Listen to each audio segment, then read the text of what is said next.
Hi. Yes, now we would like to give you some feedback on your second practical challenge. First of all, we were again very impressed by all your work. We can see that you all put a lot of effort on it, and it gives very nice results, very nice visualization, different types of journeys, and it also inspires us to make other types of journeys that we usually do.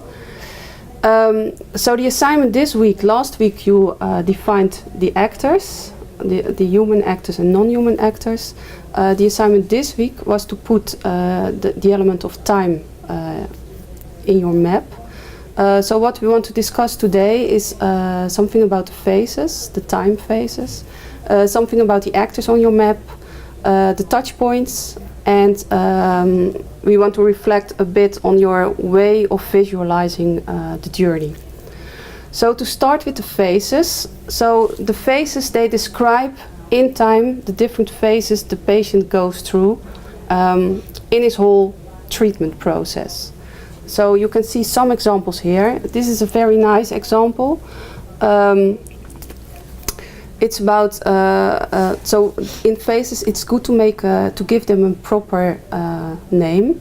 So in this case the phases are called consultation, transportation, operation, post-surgery, homecoming, and recuperation. It's about knee surgery.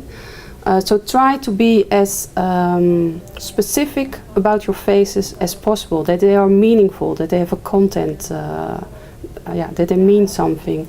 So other examples that we see as well is that you call them youth activity 1, work 2, and it doesn't say anything. And it's good when you see a journey that at one glance they are understandable.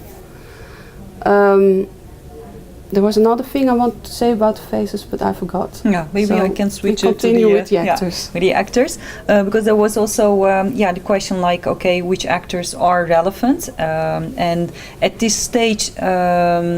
I think you have to involve it as much as possible, and there was also a discussion if 4 was enough, but if you have more, then it's also good, because you will define in the next practical challenge the touch points. You will describe the touch points, and that then you will see if an actor is relevant for your specific design goal or not. So include them, and the discussion on how relevant they are will also follow after you filling in the touch points.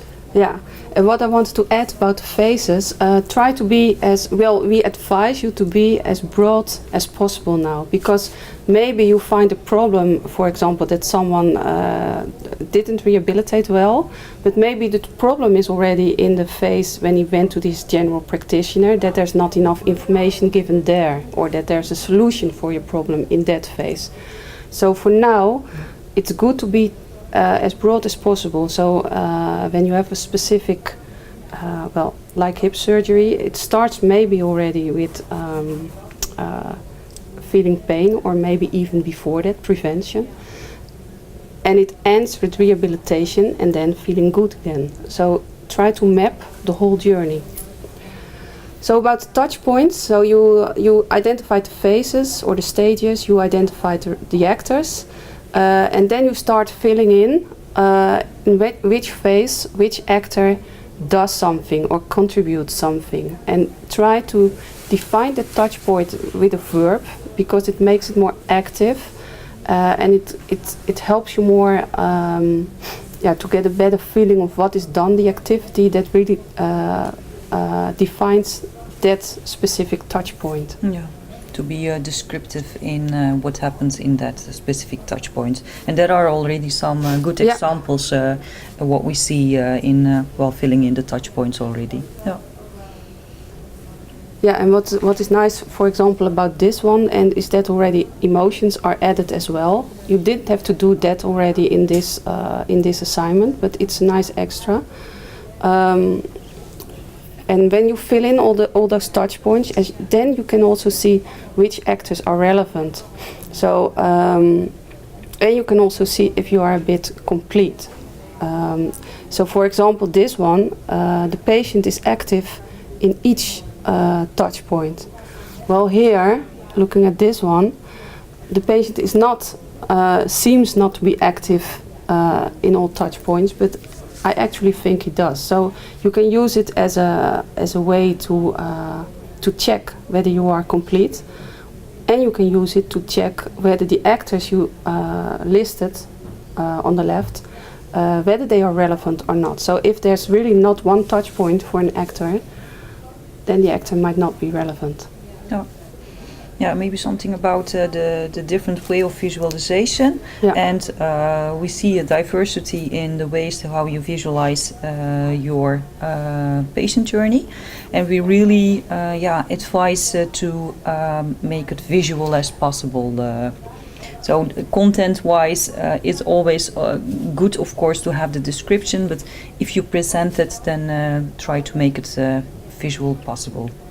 Yeah, in the same way, when you start designing something, also in your patient journey, you will iterate. So maybe you will start with an example like this. You will start to make a textual patient journey.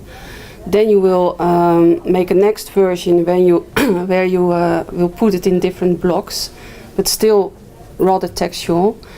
And then you can make an iteration again to make it more visual. And making it more visual, it helps you to do the next step and start ideation. Yeah. So we really advise you to make it as visual as possible. Visual as possible. Okay, good luck. Bye. See you next time.